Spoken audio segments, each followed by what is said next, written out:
Bom, acredito que nós possamos iniciar. Então, bom dia a todos novamente. Agradeço demais a presença de todos, em nome da Sinapse e em meu nome. Hoje o título do nosso webinário, da nossa apresentação, é Princípios Básicos de Cromatografia. E o que nós buscamos com essa apresentação, com essa conversa de hoje? Realmente trazer algumas... A cromatografia pode parecer algo bicho de sete cabeças, muitas vezes. Eu digo isso porque já, como todos, fui iniciante também e já vi cromatografia como algo, uma caixa preta e tal. E nossa intenção hoje é destrinchar um pouquinho, quebrar um pouco esse estigma. Sem dúvida é um assunto extremamente complexo, extremamente profundo, tá?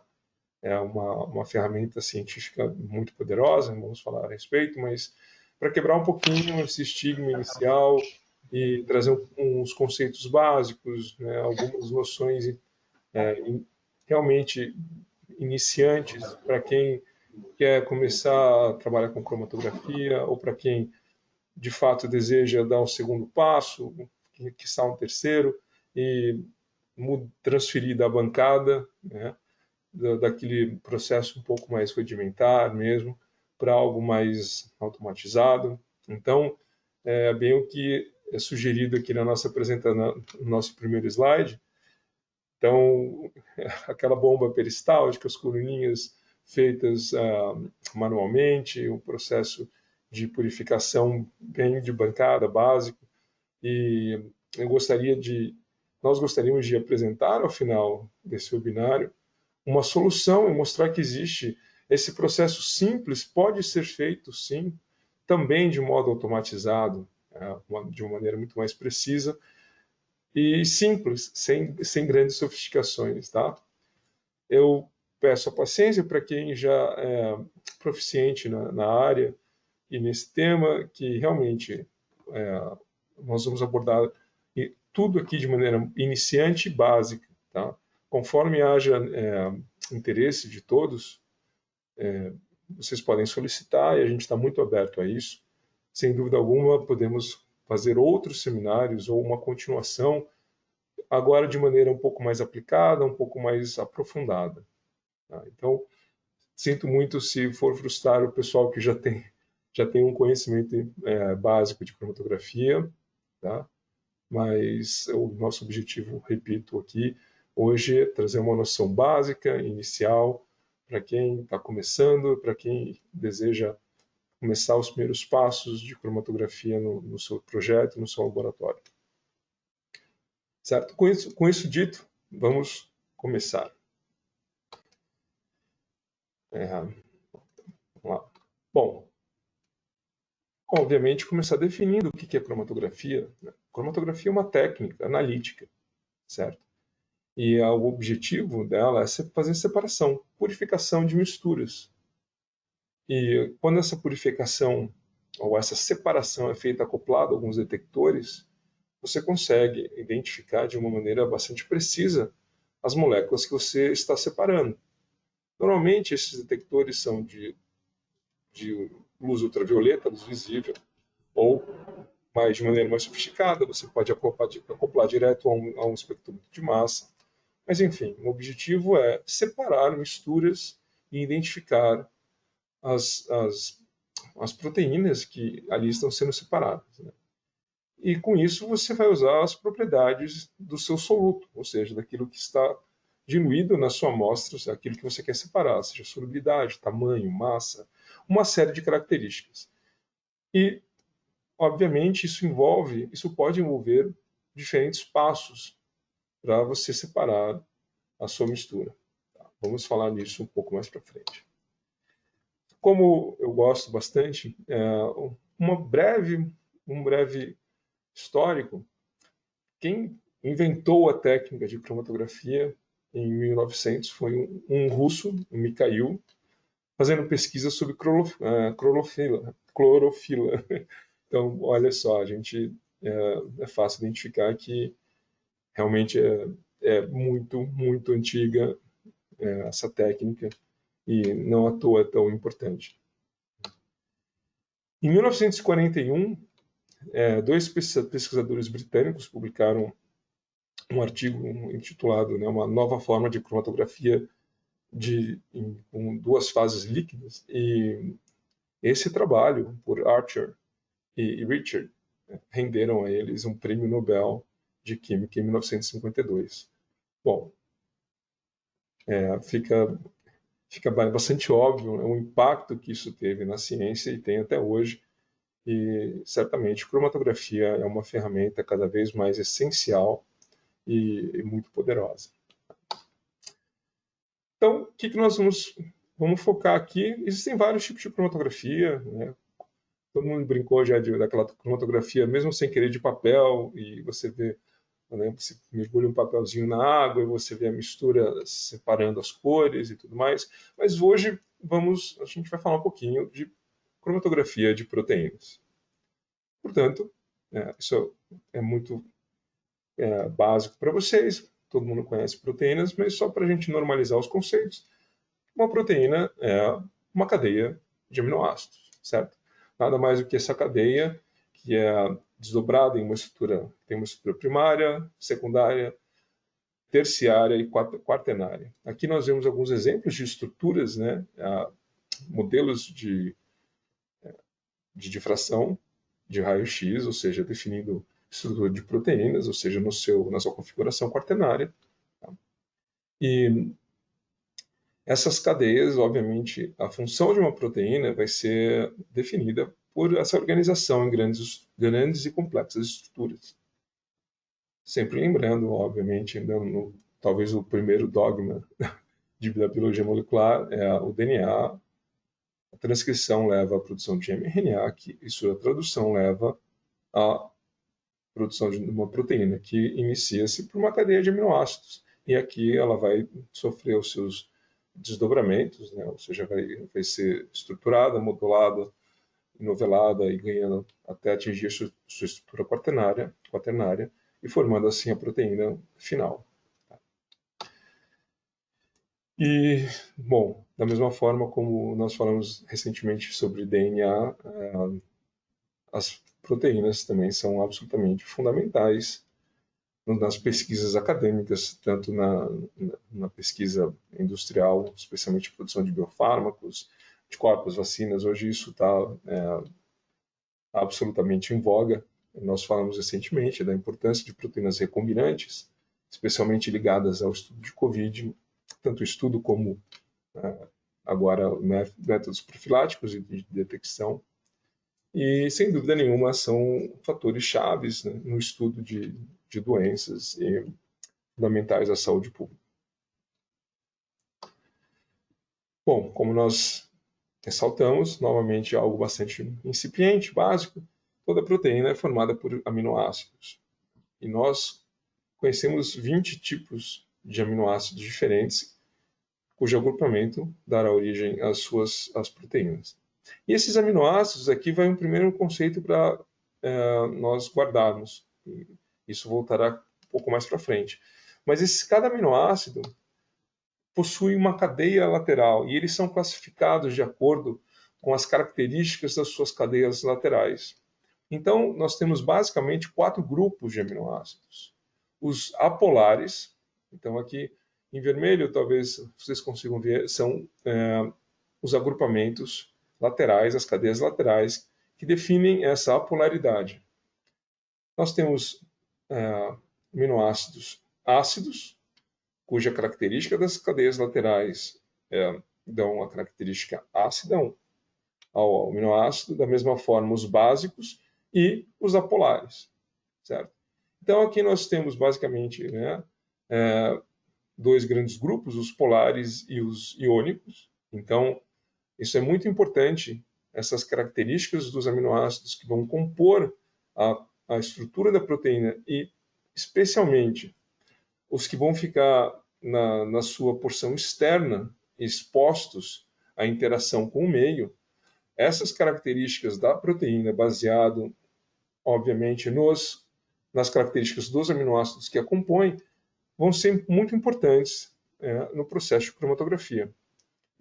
Então vamos guardar esse conceito por enquanto. E o que é?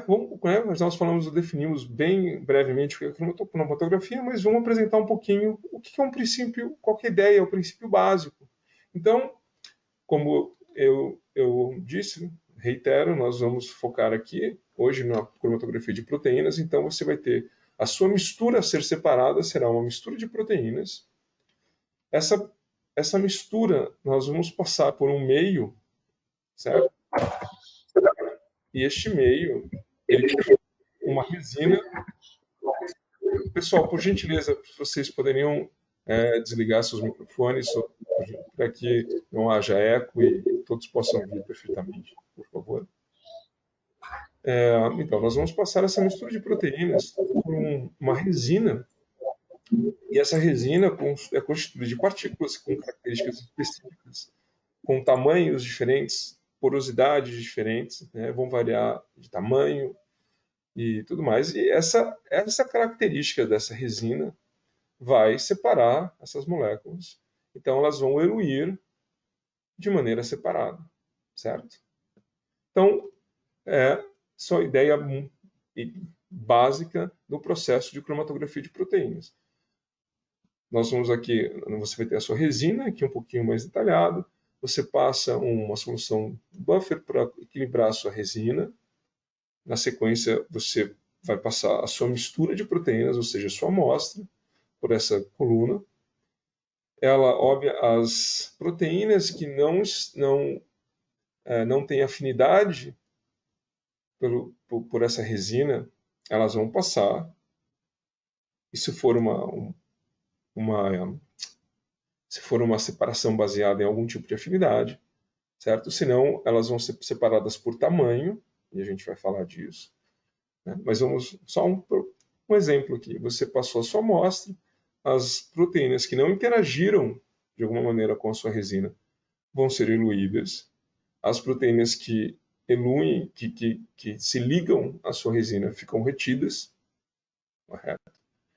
E você vai eluir, quando você eluir o ligante dessa resina, você vai ter a sua proteína separada ou purificada. Existem várias nuances aqui, vamos abordar algumas, mas isso é uma ideia básica, ou seja, separação, cromatografia da sua mistura de proteínas, certo? As suas proteínas vão interagir com uma resina de alguma maneira, e isso vai fazer com que elas eluam de modo separado e, portanto, possam ser isoladas. Certo? Vocês vão ver que nós vamos voltar alguns slides após complementar todo o conceito básico, tá? Vocês vão entender em breve, mas vamos descrever essas etapas de uma purificação, de uma cromatografia de proteína. Então, de maneira genérica, você vai preparar o seu extrato, vai fazer a extração, vulgarmente conhecido como a sua extração proteica. Você vai passar a sua mistura por um meio para fazer a captura das proteínas de interesse. Você pode fazer uma purificação intermediária para limpar mais impurezas. E depois você pode fazer uma purificação final para polimento, né? Aqui você está alcançando níveis maiores de pureza ao colocar mais passos no seu processo de cromatografia. Então, após a extração, obtenção do seu lisado proteico, ou seja, da sua mistura de proteínas, você pode purificá-las por um simples processo de captura e eluição. Tá? Então, aqui você vai basicamente concentrar ou fazer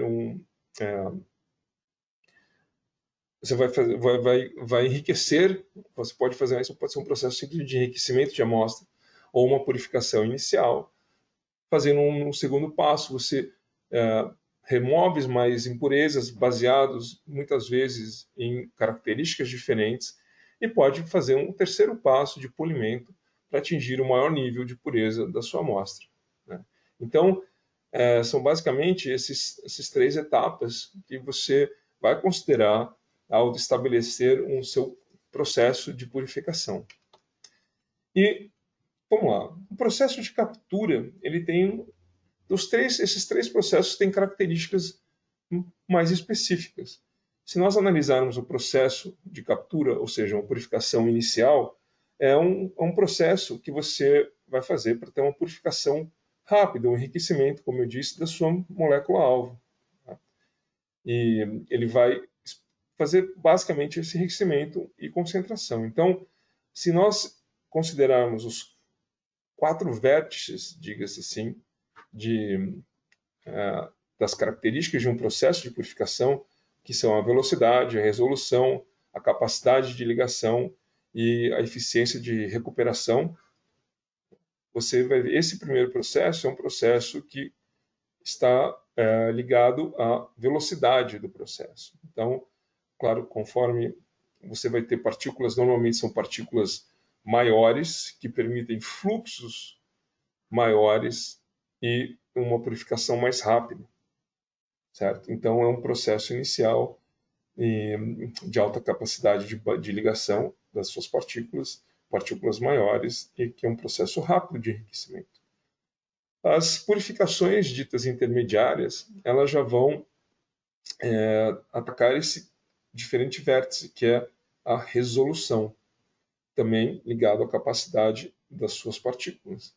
Então, você basicamente enriqueceu a sua amostra, fazendo uma purificação rápida, passando por uma resina com partículas, ou seja, a sua resina ela vai permitir um alto fluxo, significa você vai passar bastante amostra de maneira rápida, em outras palavras, certo? E vai fazer um enriquecimento, uma purificação inicial da sua amostra. Você vai pegar essa amostra e vai fazer uma purificação intermediária. Aqui, você já, num segundo passo, como nós indicamos aqui, você vai fazer uma remoção adicional de impurezas, ou seja, você vai tornar o processo mais refinado, alcançando um nível maior de purificação, bem como de concentração dessa amostra. Agora, você já tem a velocidade com que você vai passar a sua amostra e o volume que você vai passar. Imagina que você fez um lisado de bactérias, então você tem 500, 100 ml, então você tem um volume grande. Você eluiu aqui vamos supor, em 2, 3 ml, então você já tem um volume menor. Aqui você vai trabalhar com um volume menor, um fluxo menor, intermediário, e vai privilegiar esse vértice de resolução, também fundamentado na capacidade de ligação da sua resina. E esta vai ser composta já de partículas menores, ou seja, intermediárias, certo? Então você faz o seu segundo passo de purificação. Aqui você já vai isolar frações mais específicas, né? Frações mais de menor volume, mais concentradas. E por fim, você vai pegar essa amostra e vai falar, bom, agora eu quero dar um maior nível, maior taxa de purificação, fazendo um terceiro procedimento de polimento. Agora nós já vamos privilegiar esse outro vértice, que é o vértice de resolução e a capacidade de recuperação da amostra que entrou, ou seja, a eficiência de recuperação da sua amostra. Então aqui você vai tirar aquelas... aqui você vai estar com, sei lá, 90% de pureza, aqui você está lá 95%, e aqui 99% de pureza. A grosso modo. Isso varia muito e a gente vai falar daqui a pouquinho um pouco mais sobre isso. Mas, ou seja, aqui é um nível de pureza elevado, um maior nível de pureza, e você vai tirar, na prática, todas as impurezas possíveis. E guardem esse slide, então, aqui é só para a gente ter uma ideia, né? Vamos recapitular aqui. Aqui você vai favorecer a velocidade do seu processo, aqui é uma resolução do processo, e aqui é resolução ligada à capacidade, e aqui é resolução ligada à recuperação, ou à eficiência de recuperação em volumes mais concentrados, menores, portanto, são amostras mais concentradas e mais puras. Esses processos, nós vamos detalhar daqui a pouco, você pode fazer com diferentes técnicas ou abordando diferentes características do processo de cromatografia. Guardem essa informação um pouquinho. Muito bem. Como eu disse no slide anterior, aqui só para deixar um pouco mais visual, claro, esses processos. Então, nós temos diferentes resinas, e aqui nós vamos falar bastante do nosso parceiro e uma empresa que oferece toda a capacidade de purificação de proteínas, o processo completo para você que quer fazer a purificação de proteínas, que é a Saitiva. Então, aqui estão exemplificados algumas resinas da Saitiva. Tá? Mas aqui, o que eu quero mostrar para vocês é aquilo que nós mostramos no gráfico anterior, só que de uma maneira mais visual. O tamanho das partículas, portanto, as resinas que você vai usar num processo de inicial de captura, ou um processo intermediário, e um processo de polimento, é fundamental o tamanho das partículas. Né? Então, obviamente, também a capacidade de ligação delas. A capacidade de ligação aqui e aqui a eficiência de eluição. Tá? Então, você nota que essas partículas usadas nos processos de captura são partículas realmente muito maiores, passando para partículas de tamanho intermediário e chegando às menores partículas, aquelas que vão dar uma resolução mais refinada, a maior resolução possível para o seu processo. E, ao mesmo tempo que você diminui o tamanho das suas partículas, você aumenta a pressão do seu sistema de purificação. E aqui você passa fluxos maiores e mais rápidos, e aqui fluxos menores e de forma mais lenta. Certo? E essas resinas, bom, aqui seria uma foto da sua resina, então você vai ver as moléculas, seriam as moléculas da sua resina, certo? Que são beads, podemos chamar de beads, como se fossem uma esfera como essa figura, e dentro esse bead, ele é composto por essa resina, e ela tem uma característica especial. Em alguns casos vai ser a porosidade por onde vai passar essa partícula, por outro vão ser as características externas que vão permitir a interação da sua amostra com a partícula. Bom, eu disse para nós falamos um pouco de proteínas, falamos dos aminoácidos, e agora que nós já apresentamos uma ideia básica de cromatografia, nós vamos voltar àquela ideia inicial das características da sua proteína. Por quê? Porque são essas propriedades, as propriedades da sua proteína, que vão ser usadas para o processo de purificação. Então, aqui nós vamos já introduzir a ideia dos principais métodos de purificação corriqueiros atuais. Né? Então, nós dissemos que a sua proteína ela vai ter uma estrutura quaternária que vai render a ela uma estrutura, portanto, um volume, certo? E esse volume, que é chamado de volume globular, porque não é a proteína na sua estrutura mais enovelada e não ela desnaturada, ela pode ser separada por esse tamanho, certo? Então, isso leva a uma das categorias de cromatografia chamada cromatografia por exclusão de tamanho, ou a nossa conhecida geofiltração. Nós falamos também que nós temos anticorpos polares e apolares, e vamos voltar aqui. Nós falamos que nós temos os polares e apolares, nós temos os ácidos e os básicos, certo? Então, vamos lá. Os polares e apolares, eles vão determinar aqui uma ligação ou aversão à água, ou seja, uma hidrofobicidade para a sua proteína, certo? E essa hidrofobicidade, você pode usar essa característica desses aminoácidos externos, essa característica mais hidrofóbica ou hidrofílica, para usar como uma característica para separação. Então, nós vamos ter aqui uma cromatografia baseada nessa característica de hidrofobicidade. Certo? Da mesma forma, essas proteínas elas vão ter uma carga, assim, um resultado de carga baseado também nos aminoácidos, agora ácidos e básicos, que compõem a sua superfície. E esta carga, a carga final que vai dar a característica da sua proteína, ela vai ser usada como um dos fatores para separar a sua mistura, certo? Então, isso vai ser feito por uma cromatografia de troca iônica, ou seja, baseado na carga da proteína, da sua proteína de interesse. Veja, aqui a gente falou de 3 fatores, né? O tamanho globular, a hidrofobicidade e a carga da sua proteína na forma globular, vamos chamar assim, ou seja, ela na sua estrutura quaternária intacta, certo? Então, são características únicas e exclusivas da sua proteína.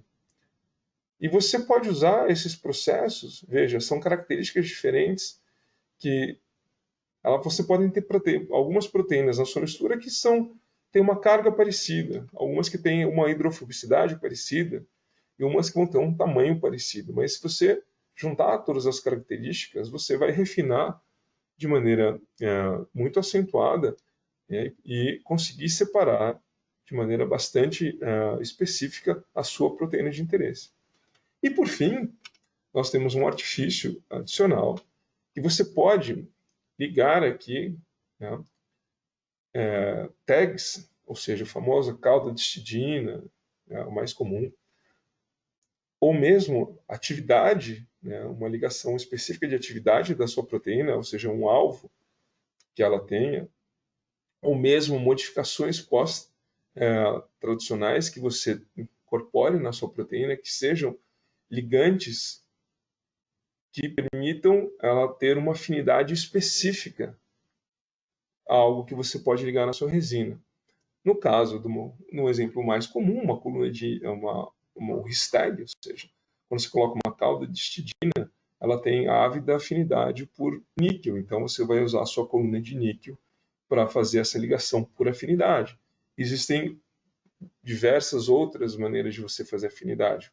Como eu disse, por características intrínsecas à proteína, sem que você adicione nenhum tag externo a ela, né, como um ligante específico de atividade dela, ou uma proteína que se liga a NAD, a ATP, ou modificações pós-tradicionais que você vá reconhecer, talvez até por presença de anticorpos, enfim, que ligue a sua proteína por afinidade, certo?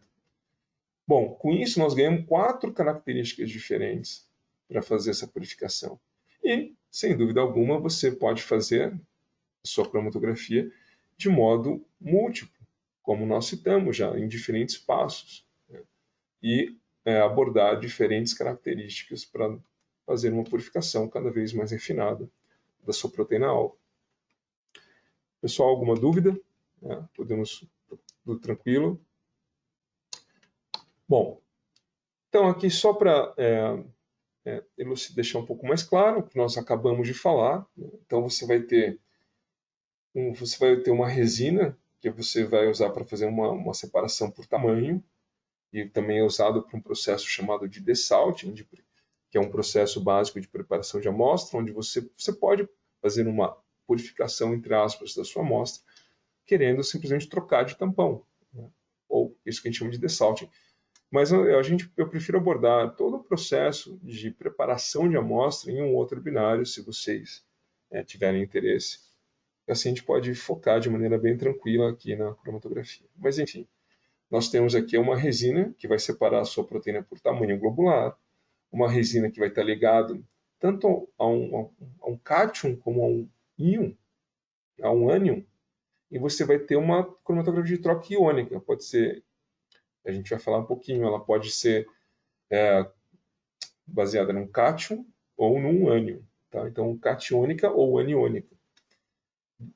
A resina é ligada a uma cauda que vai permitir uma interação hidrofóbica e uma ligada que vai permitir um ligante que vai permitir uma ligação por afinidade. Então você tem a sua matriz e um ligante específico que vai ditar o modo da sua cromatografia, certo? Então aqui só para elucidar, aqui imagina a sua resina, ela tem poros, então a sua amostra vai passar por dentro da resina ou vai passar por fora da resina, conforme o tamanho, certo? Então, aqui as moléculas maiores vão passar por fora da sua do seu BID, portanto, vão ser eluídas primeiro, e as menores que vão passar por dentro, portanto, percorrendo um caminho maior na sua coluna, vão ser eluídas mais tarde. Então, aqui você vai separar por tamanho. Aqui a afinidade, né? Nós falamos, aqui você tem esse link de afinidade, então as proteínas que contêm esse ligante vão se ligar ao BID da sua resina, as demais vão passar direto e você vai fazendo um processo de eluição. De modo similar, a separação por carga, então veja, né, as proteínas com carga, aqui você tem um BID com carga positiva, e as suas proteínas com carga negativa vão se ligar ao seu BID, e as com carga positiva vão passar. E poderia ser o inverso também. Né? Se aqui fosse um ligante de carga negativa, as de carga positiva se ligariam ao BID e as outras passariam direto. E a interação por hidrofobicidade, da mesma forma, você vai ter um ligante hidrofóbico ou hidrofílico, normalmente é o hidrofóbico, onde essas proteínas vão se ligar por interação hidrofóbica, e as demais, com características hidrofílicas, vão passar pela resina e não vão ficar ligadas. Esses processos aqui vão exigir um passo de eluição subsequente. Correto? Bom, prometendo e cumprindo, nós voltamos agora àquele slide do processo de purificação. Portanto, agora fazendo, vamos integrar aquele slide inicial aos tipos de cromatografia diferente, para dar um exemplo mais sólido para vocês de como a gente usa essas diferentes técnicas. Então, aqui, só para recapitular, num esquema um pouquinho agora diferente, você tem um passo de captura, que é sempre um passo inicial, para concentrar a sua amostra, fazer esse enriquecimento. A purificação intermediária, que seria um segundo passo, né, para fazer a limpeza adicional e retirar mais impurezas. E o terceiro passo de polimento, para remover de maneira mais específica pequenos contaminantes. Então aqui você vai ter, fazendo um único passo, o passo de captura, uma alta eficiência, uma alta taxa de eluição e uma purificação moderada. Adicionando-se um passo, então seria um passo de captura, e quando você faz só um passo adicional, um passo de polimento, você tem uma purificação mais alta e um balanço entre essa eficiência e a pureza. E aqui você vai ter você vai recuperar menos proteína comparado com um passo único, mas adicionando 2 passos você vai ter a sua maior pureza possível. E aqui vamos especificar um pouquinho mais agora, aplicando as definições, os diferentes tipos de cromatografia que a gente apresentou acima, alguns exemplos para vocês um pouco mais práticos. Então veja, vamos supor que você trabalhe com uma proteína com um tag de histidina, por exemplo, certo? Que você vai purificar, então, você vai fazer a captura dela por afinidade. E você pode parar aqui e você vai ter a sua proteína pura nesses moldes. Se você adicionar um passo adicional, digamos, aqui são exemplos, tá, pessoal? Você vai definir as características da sua proteína e as suas aplicações que vão definir esse processo. Aqui são exemplos bastante comuns, tá? Então você vai ter uma cromatografia por afinidade. Vamos pegar de novo o exemplo da sua proteína que tem um tag de histidina. Vai fazer um segundo passo, separando agora ela por tamanho. Então, você vai se livrar daquelas ligações inespecíficas, mesmo com a lavagem e tudo mais, né, usando altas concentrações de imidazol. A gente não vai entrar em detalhes, porque esse é como eu disse, um webinário iniciante. Mas, enfim, você vai fazer a sua purificação por afinidade e vai fazer um polimento por separação de tamanho. Certo? Aqui é um exemplo de purificação de anticorpos, que é uma cromatografia de afinidade, como ressaltei acima. Então, aqui, mas você agora quer anticorpos mais purificados, ultra específicos. Então, você vai fazer a sua afinidade. Você pode fazer uma troca iônica, certo? E depois uma geofiltração. De novo, poderia ser outra coisa, mas no caso de anticorpos é muito comum essa sequência, né? Afinidade, troca iônica e depois separação por tamanho. Vamos supor que você tem uma proteína que não tem um tag, então ou nenhum tag que permita afinidade, certo? Então aqui nós vamos praticamente excluir um primeiro passo ou uma técnica, que é a técnica por afinidade. Então aqui você vai brincar com essas duas formas iniciais, ou começando com uma troca iônica, passando por uma análise hidrofóbica, ou vice-versa, mas sempre terminando com a cromatografia de polimento, que é por separação de tamanho. Tá? Então aqui você vai ter os 3 passos, e os 3 passos vão te dar a maior pureza possível do seu processo. Tá certo? Alguma dúvida? Bom, então vamos continuar. Agora eu vou falar um pouquinho para vocês, deixa eu voltar aqui, eu vou falar um pouquinho para vocês de maneira bastante resumida, tá? Um pouquinho mais sobre cada uma dessas técnicas, das 4 técnicas de cromatografia que nós apresentamos aqui. Bom, a cromatografia por exclusão de tamanho, ou nossa geofiltração, ela é basicamente usada para você fazer o seu desalting, ou a troca de tampão.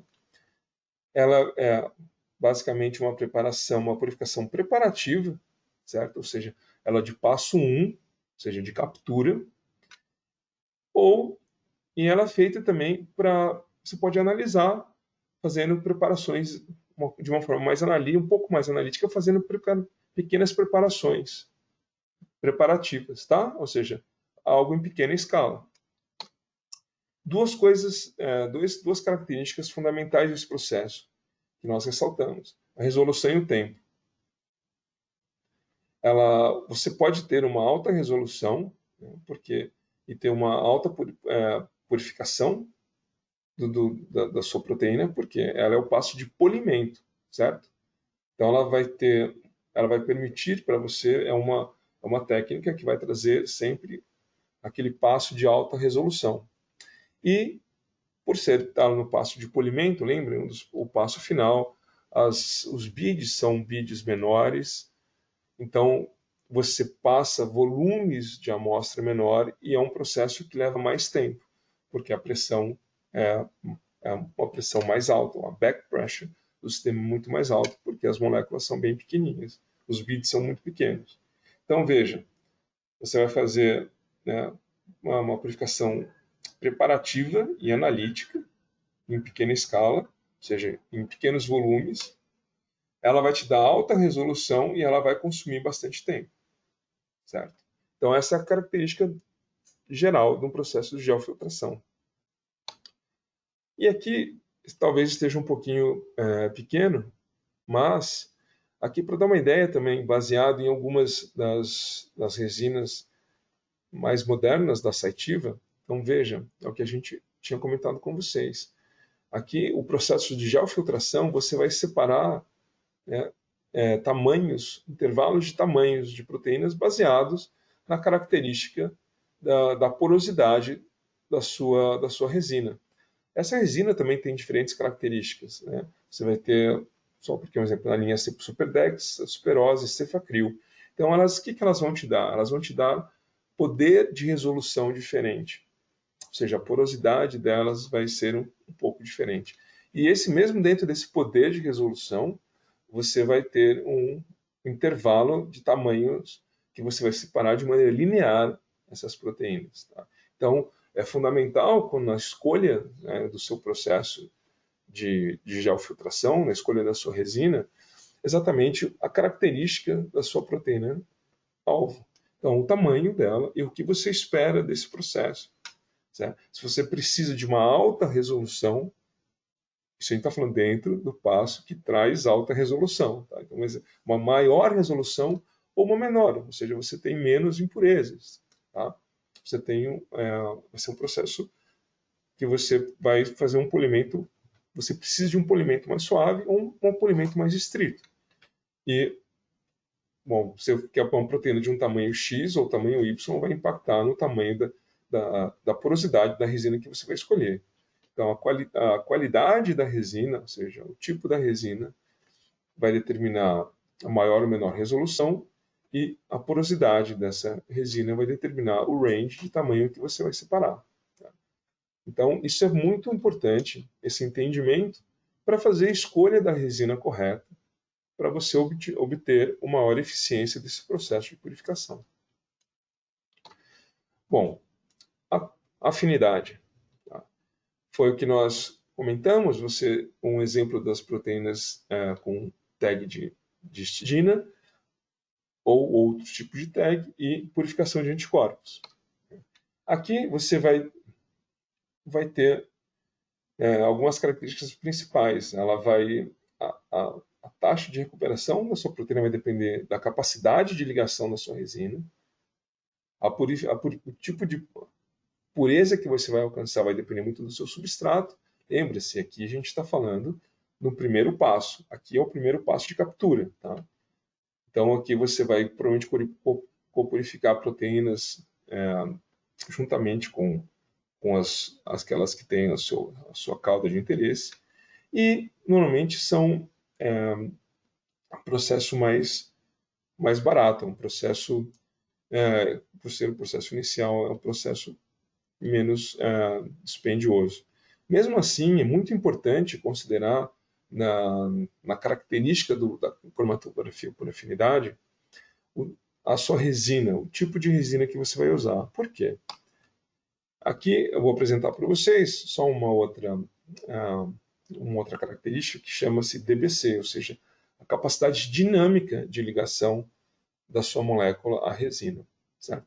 Normalmente você analisa simplesmente como capacidade total de ligação. A Cytiva, ela tem nas suas resinas esse outro conceito que impacta sobremaneira o custo e a análise do custo dessas resinas. Por quê? É uma característica dinâmica. Então, não é necessariamente aquilo que você consegue recuperar só, mas o quanto você não tem de perda desnecessária. Então, ela vai maximizar a sua eficiência, permitindo a menor perda possível de proteínas que tenham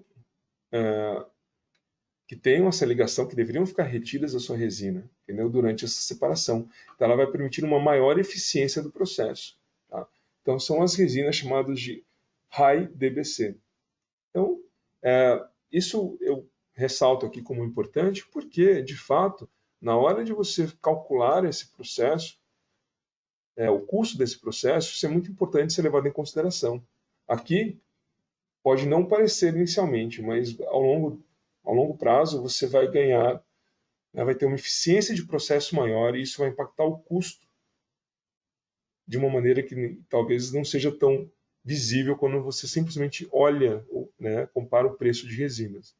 Então, isso é muito importante na consideração da eficiência do processo como um todo. Tá? Então, aqui nós falamos da afinidade, certo? Que é o primeiro passo. Troca iônica. De novo, nós temos, ressaltando aqui, os anion exchanger ou cation exchanger. Ou seja, você vai ter uma ligação, você vai ter uma resina com carga negativa ou resina com carga positiva. Tá? Nesse passo, as características mais distintivas é a capacidade de recuperação da sua amostra. Então, ela é muito importante para a definição exatamente se você tem uma interação mais forte, mais fraca, e você vai ter diferentes resinas ali para escolher e ter essa recuperação mais apropriada. E elas trazem uma alta resolução. Elas são normalmente o segundo passo daquele diagrama genérico de purificação. Tá? E, por fim, a análise de interação hidrofóbica. Então, aqui você vai pegar, só reiterando, vai ligar a sua proteína, vai separar baseado nos graus de hidrofobicidade da superfície da sua proteína. Certo? E como você vai ser a separação dessas proteínas da resina, ou seja, o desligamento, é baseada na força iônica do seu tampão. Então você vai brincar também com a força iônica do seu tampão para fazer a diluição da sua amostra. Tá? Então, isso também é muito interessante, muito importante você conhecer esse processo, fazer uns screenings iniciais, entender e definir qual que é a melhor força iônica do seu tampão para permitir uma maior eficiência e pureza da sua amostra ao final desse processo. E aqui só um exemplo, né? Nós temos, de maneira mais parecida possível, são proteínas com tamanhos, pesos moleculares parecidos, tá? Mas um processo de hidrofobicidade, de interação hidrofóbica, elas são eluídas de forma bastante distinta. Por quê? Porque elas têm características da sua superfície que permitem essa separação de maneira diferenciada. São proteínas de tamanho que eluiriam juntas ou muito próximas num processo de separação por tamanho. Tá? Então, só para deixar claro que aquele diagrama é um diagrama genérico, mas, repito, o mais importante são as características da sua proteína-alvo e a sua aplicação. Então, você vai tendo um entendimento do que cada processo oferece para a sua purificação, você consegue, né, fazer a melhor diagramação possível para obter o seu purificação de interesse, da maneira que for.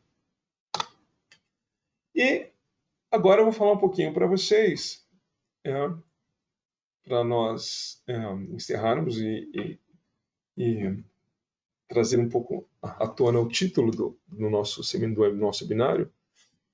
Por quê? Né, e qual a vantagem de passar de um processo bastante manual, de bancada, para um processo automatizado? Ou seja, a gente vai evoluir de uma coisa mais imprecisa, de bancada, para um processo automatizado. É possível fazer esse processo e automatizar uma purificação simples de bancada? Sim, é possível. Tá? E é por isso que eu vou apresentar no próximo slide um equipamento que é realmente um diferencial que a Saitiva oferece ao mercado. Mas, vamos lá. Qual que é a vantagem de migrarmos desse modo de fazer uma purificação para esse modo, que parece muito mais complicado, mas não é. Então, sem dúvida nenhuma, você, quando faz um processo automatizado, você garante resultados mais uniformes e mais confiáveis. Você vai evitar, logicamente, os problemas de manuseamento de amostra, de perda de amostra, de misturar tubos, confundir tampões, ou seja, os procedimentos básicos de bancada. Né? Você vai tornar um processo mais eficiente, mais confiável, com menor espaço para erros, certo? Vai torná-lo, portanto, mais eficiente, muito mais sensível, né? E vai poder utilizar esse tempo de hands-on para outros processos, enquanto o equipamento faz o processo para você de maneira automatizada, certo? E, sem dúvida nenhuma, você vai acompanhar esse processo e ele vai te dar um monitoramento constante, em tempo real, para te ajudar a tomar decisões. Ou seja, você, ao invés de preocupar com a parte manual, você vai se preocupar em perceber o processo, entender o que está acontecendo e realmente poder tomar algumas decisões que, muitas vezes, na loucura e na dinâmica do processo experimental de bancada, você não consegue fazer. Aqui a máquina está fazendo o processo hands-on para você e você está sendo o observador, o analisador. Bom, com isso dito, eu quero apresentar para vocês o Acta Start. E é o equipamento, um dos equipamentos Acta da nossa querida Saitiva, mas que, claro, tirando toda a qualidade dos Acta, que são indiscutíveis, mas eles trazem uma solução que só a Saitiva traz, tá? Porque é um equipamento realmente iniciante. É para quem não quer pensar naquele monstro, aquele bicho de 7 cabeças, daqueles cromatógrafos complicados e cheios de coluna e caninhos, que você fica, nossa, eu vou ficar perdido aqui, eu só quero fazer minha purificaçãozinha simples de bancada, simples entre aspas, né? Não, isso não significa que não importantes e muito menos valiosas, mas você quer eu quero começar a automatizar meu processo, eu estou fazendo minha purificação de bancada e eu não sei para que caminho que isso vai ainda. Então, antes de permitir um scale-up de processos, ou uma grande diversidade, ou processos de purificação mais complicados, eu quero fazer algo mais simples. E é possível fazer de modo automatizado. E o ActiStart traz essa solução e traz essa opção para nós. Tá? Então, ele é um equipamento super compacto, user-friendly demais. Você tem uma tela touchscreen que vai te permitir não só fazer o acompanhamento e uma escolha de programações pré-formatadas por esses processos mais básicos, e vai permitir essa purificação com esses métodos já pré-editados, pré-definidos, de maneira simples e rápida, certo? E ao mesmo tempo que você visualize esses resultados em tempo real. Então é um equipamento pequenininho, compacto, muito fácil de usar, que tem uma flexibilidade bastante interessante, vai te permitir fazer técnicas de afinidade, de exclusão molecular, ou seja, de geofiltração e de troca iônica. Tá? Então, na verdade, ele é bastante flexível e vai permitir assim, uma boa abordagem experimental inicial para a maioria dos processos que você possa ter interesse. Até para entender quais os processos que você vai usar, você está descobrindo como é que é a sua proteína e está fazendo as coisas em pequena escala, é excelente. Então, eu gosto muito de falar desse equipamento porque ele traz uma ferramenta que, primeiro, desmistifica, facilita e vai ser o primeiro passo para esse mundo da cromatografia, que é bastante estimulante. E lógico, né? Depois a gente vai seguir para os próximos modelos. E um próximo modelo, é um modelo a seguir, que também pode ser usado para coisas bastante simples, mas já tem uma amplitude fantástica de operação, é o ActaGo, que seria o próximo passo. Aqui, né, já é um equipamento que vai permitir você trabalhar com fluxos, ou seja, amostras diferentes, permite um fluxo maior, aguenta a pressão bastante maior, o que é muito importante, dependendo da viscosidade da sua amostra ou do processo de purificação que você precisa usar. Também tem um software bastante de fácil utilização, integrado aos métodos, permite a construção de métodos ainda mais complicados, a mais complexos, e também é bastante, obviamente, compatível com os processos de geofiltração, troca iônica e cromatografia por hidrofobicidade. E ela traz, entre outros, um outro diferencial muito importante para quem já quer seguir um processo mais robusto ou de maior escala, ela permite você fazer um empacotamento das suas colunas. Tá? Então aqui você já é um segundo passo, onde você já tem uma maior familiaridade com cromatografia, já está fazendo processos mais robustos, mais amplos e permite você brincar com isso de uma outra maneira. Mas enfim, são os dois equipamentos que, para quem está pensando em começar, são super indicados, de fácil utilização, de grande amplitude de técnicas que você pode usar e certamente vai atender às necessidades de um laboratório para fazer cromatografia que não necessite de grande escala, né? Escala industrial, quando eu digo grande escala. Mas é isso, pessoal. Eu vejo que nós estamos bem em cima da nossa hora. Gostaria muito de agradecer a atenção de vocês. Espero que as informações tenham ajudado, tenha sido produtivo, esclarecedor para vocês que estão iniciando. Qualquer dúvida adicional, se vocês quiserem outros tipos de informação, outros webinários, fiquem à vontade para nos sugerir, somos bastante abertos a isso. Tá? Nos sigam nas redes sociais. Esse webinário, assim como os outros já apresentados, estão disponíveis no nosso canal do YouTube. Então, visite o nosso canal, vão ter informações e webinários, links, tá? E é isso. Nós agradecemos a atenção de vocês e vamos ter uns minutinhos para perguntas. Muito obrigado. Olá, Douglas, tudo bom? Douglas, nós temos algumas perguntas, sim. Vamos lá. A da Karina Rosa. Ela pergunta, pelo que eu entendi, para escolher o método, eu devo conhecer previamente as propriedades da amostra. No caso de uma amostra que eu não conheço previamente, essas propriedades podem também ser utilizadas na cromatografia? Sim, então, justamente, né? Por isso que esses métodos você vai experimentar, vai tatear, vai descobrir como melhor purificar a sua proteína. As informações que e eu posso te dizer que eu fiz um tipo de abordagem desse mesmo, onde você não conhecia a proteína.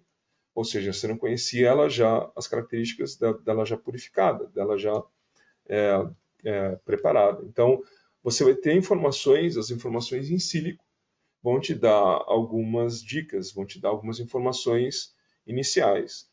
E é por isso que, a partir daí, você vai usar os diferentes métodos para analisar e ter uma percepção empírica de qual é a melhor maneira de você purificar a sua proteína, né? Então, você vai ter uma ideia de tamanho, você vai ter uma ideia de carga, hidrofobicidade, tá? E quando você não tem nenhuma informação, você tem que fazer o que nós chamamos de uma purificação na raça. Você vai ter que fazendo screenings, né, com base nas diferentes técnicas, até chegar na sua proteína final. E assim você vai entendendo ao longo do processo qual a melhor maneira. Mas aí já é uma brincadeira bastante divertida, mas é obviamente possível. Existem resinas e processos que a Cytiva oferece, e você vai fazer um screening mesmo, inicial, para ver onde a sua amostra está, como ela se comporta. Tá? Douglas, vamos para a próxima pergunta. A próxima pergunta é da ELM por 02. No caso de cromatografia de afinidade, eu posso afirmar que quanto menor for o fluxo utilizado durante a injeção da amostra, maior será a facilidade de a amostra se ligar na resina? Pois é. Se a gente voltar no nosso diagrama, a cromatografia de afinidade vamos voltar aqui para responder melhor a sua pergunta.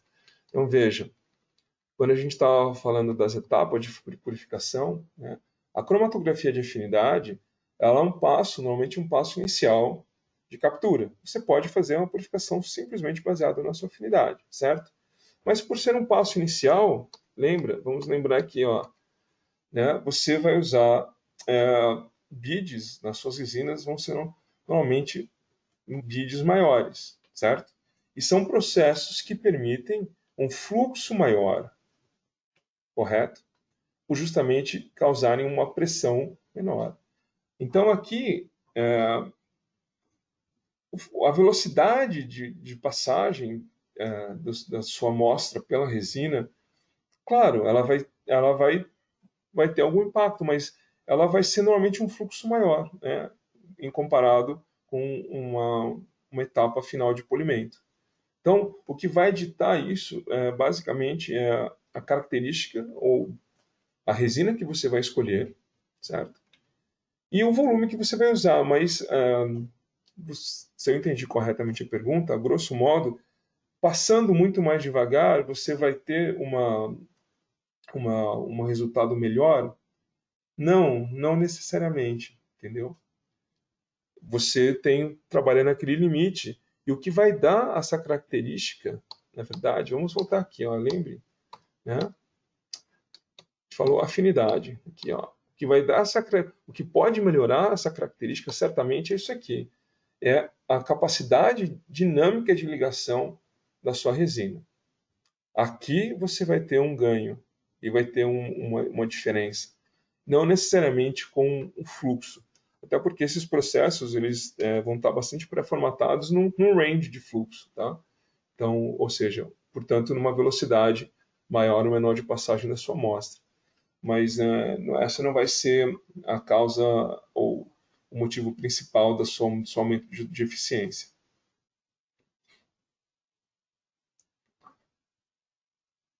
Respondido? Okay, obrigado, Douglas. Temos mais perguntas. Andréia da Costa. Por termos contaminantes como pigmentos que precisamos retirar do meio enzimático, qual é a resina sugerida para fazer essa limpeza anterior ao processo de purificação? Tá, então vamos lá. Primeiro e mais importante é entender a origem dessa pigmentação. Não esqueçam que esses processos de purificação são baseados em amostras líquidas, certo? E amostras, portanto, solúveis. Para qualquer processo de purificação, é fundamental que você se livre de partículas insolúveis. Portanto, submeta a sua amostra a uma centrifugação ou a diferentes rounds de etapas de centrifugação bastante forte, tentando se livrar de todo tipo de precipitado ou partícula insolúvel, certo? Se mesmo assim você ainda continua tendo uma pigmentação que é solúvel, eu sugeriria que você faça um processo de desalting ou de troca de tampão, ou seja, por exclusão de tamanho, usando uma resina de exclusão de tamanho, para tentar ver se você, ao trocar esse tampão, você se livra realmente dessa partícula solúvel que é presente na sua amostra, mas que de repente não é proteína e, portanto, a hora que você faz essa separação esse desalting, essa mudança de tampão, provavelmente você deve se livrar dessa pigmentação. Mais perguntas? Ok, Douglas. Vamos lá, temos mais perguntas, sim. Andréia, a mesma Andréia da Costa, perguntou também sobre o geofiltração, que é mais indicada para purificar enzimas e retirar esse pigmento. Ela entrou na mesma pergunta, perdão, Douglas. Ela perguntou se o geofiltração é mais indicado para retirar esse pigmento. Então, foi exatamente o que a gente respondeu na primeira pergunta. Agora, vai depender, Andréia, da característica e tamanho da sua proteína, tá? Então, quanto mais você souber o tamanho, você vai conseguir ser mais restringente nesse processo, certo? Então, se a sua proteína, a escolha dessa resina vai ajudar você a fazer esse passo de maneira mais específica e vai te permitir a melhor separação possível para aquele tamanho. Lembra do diagrama que eu mostrei, das diferentes resinas que vão separar diferentes ranges de tamanho. Tá? Douglas, vamos lá, tem bastante perguntas. Beatriz Cristina gostaria de perguntar se, de alguma forma, a diálise também auxilia no processo de purificação. Eu acho que isso você acabou já respondendo também na pergunta da Andréia, né? A diálise é uma maneira de preparação da amostra e você troca o tampão. A diálise nada mais é do que você trocar o tampão da sua amostra de uma outra maneira. Tá? As coluninhas de desalting da Cytiva podem tornar esse processo muito mais eficiente e, sem dúvida nenhuma, mais rápido do que a diálise. Mas, claro, depende muito do tamanho, do volume da sua amostra, da disponibilidade de um equipamento. Aí, que olha só, entra o nosso querido AptStart, entendeu? Que é o equipamento que vai permitir você fazer isso. Trabalhar com diálise, eu posso falar para você, já fiz bastante diálise e virei madrugada trocando tampão de diálise na câmara fria de 3 em 3 horas. Então, é possível, claro, mas não esqueça das coluninhas de desalting que tem justamente essa finalidade. Próxima pergunta. Vamos lá, Douglas. Uma pergunta da Michele Dutra. Em relação à cromatografia de afinidade, a quais problemas posso associar quando eu estou perdendo a minha proteína no flow-through, né? Na passagem? Ou seja, quando ela não está se ligando e eu tenho um baixo rendimento na ligação. Pois é, veja, coincidentemente, né, olha o slide que nós estamos. Então, nós estamos justamente no slide que fala das resinas com alto DBC, ou seja, Dynamic Binding Activity. Então, vamos lá.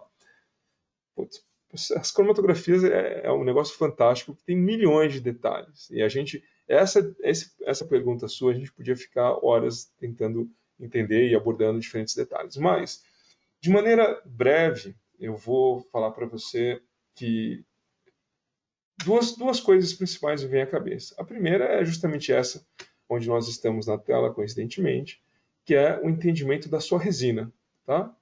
Então, sem dúvida nenhuma, a escolha correta e essa característica das resinas de high DBC melhoram e foram feitas, desenvolvidas justamente para abordar esse tipo de problema. Em segundo lugar, veja, você depende muito do tampão que você está passando na sua amostra. Se você está fazendo uma afinidade, depende também da afinidade. Digamos que você está fazendo uma afinidade por calda de histidina. Então, você vai ter que fazer um screening inicial para entender aonde a sua, com qual concentração de imidazol, por exemplo, a sua proteína é diluída. E isso vai te dar um direcionamento importante para como você vai passar essa enzima, essa sua amostra na sua coluna, tá?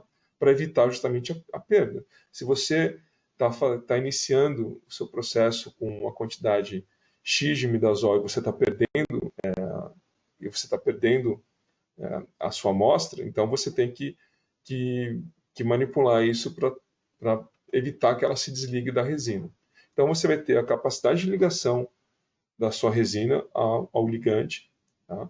E o que inibe essa ligação tem que ver se no seu tampão, tipo no caso da ligação por afinidade de histidina, de como está a sua quantidade inicial de imidazol, tá? Para você não lavar a sua proteína com baixas quantidades da molécula que desliga ela da coluna.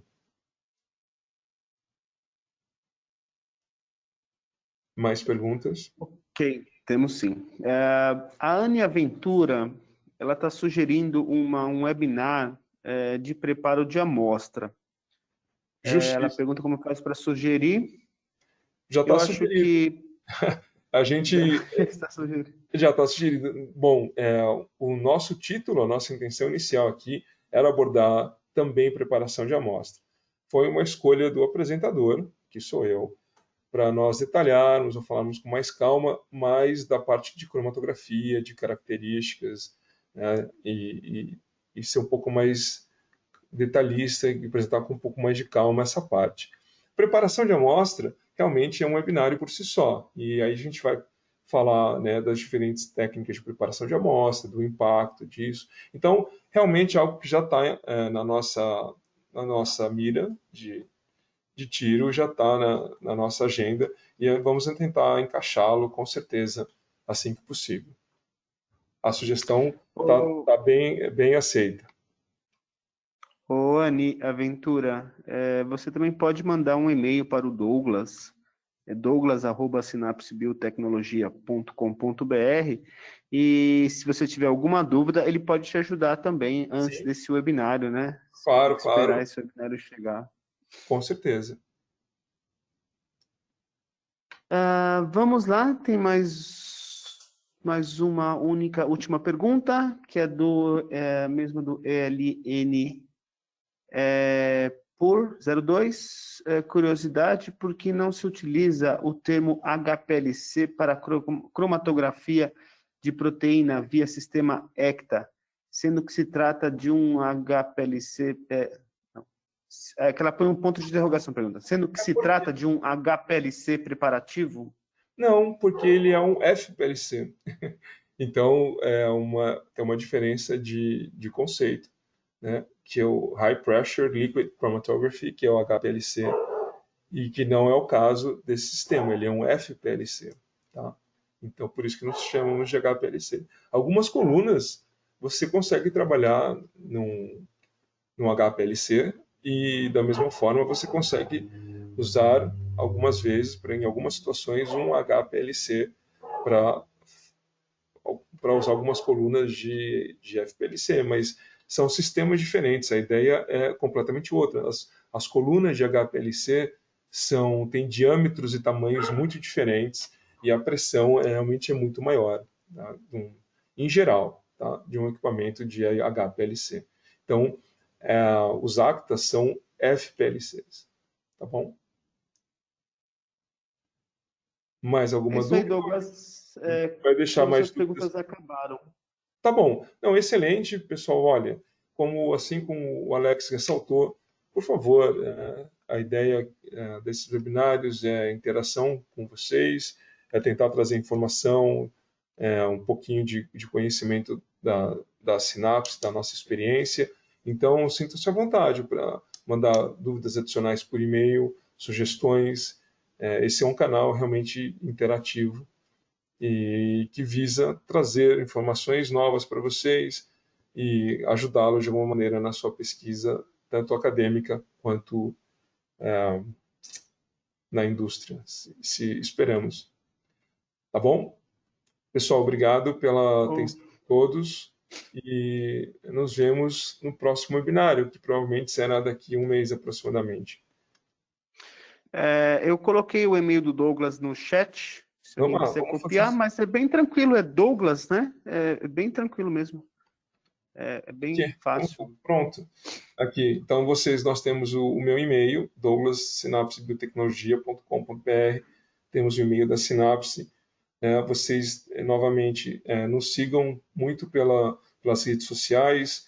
Aí nós temos a nossa colega Núbia também, que faz esses rastreamentos e nos traz as perguntas, sugestões de vocês. Não deixem de dar uma olhada no nosso canal no YouTube. Revejam esse webinário à vontade no canal e qualquer dúvida nós estamos à disposição. Tá bom, pessoal? Muito obrigado pela atenção de todos e até a próxima. Tchau, tchau. Gente, obrigado para todos. Até mais.